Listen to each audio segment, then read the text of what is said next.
ده حواوشي فراخ، وده حواوشي اللحمة.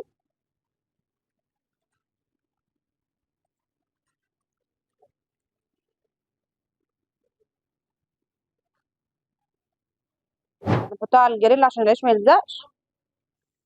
ماشي.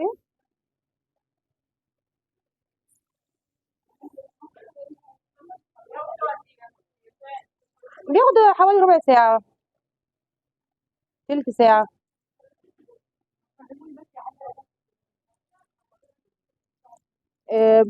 برضك ما بنعليش عليه النار عشان العيش ما يتحرقش بس من بره، ومن جوه يكون ني.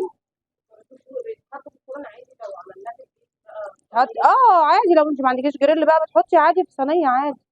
هنا الصينية برضك سمنة وبتشتغلي على في الصينية عادي. احنا كده بنقلب اهو.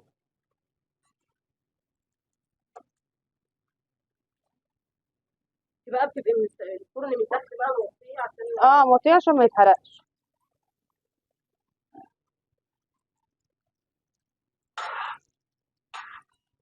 ياخد قد ايه مثلا؟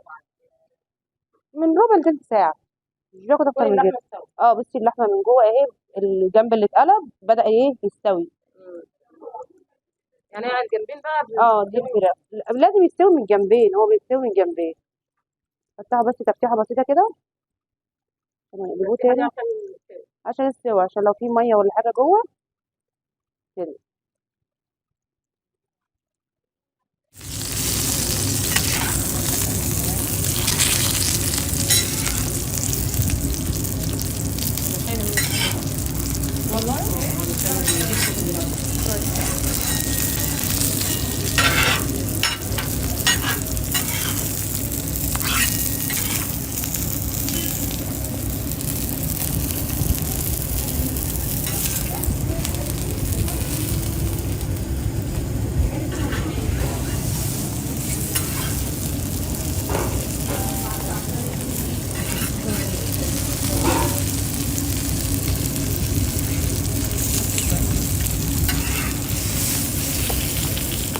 دي تسويته اهي من جوه.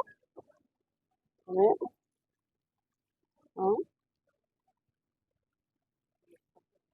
شفت الشكل بقى عامل ازاي النهائي، الشكل النهائي ليه.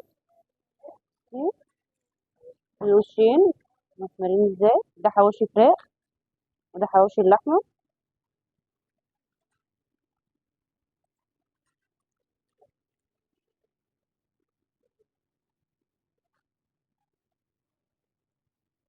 حواوشي بيتي ممتازة، خلطة بيتي، مش هتلاقوها عند أي حد غير في مطعم بيتي كده بس.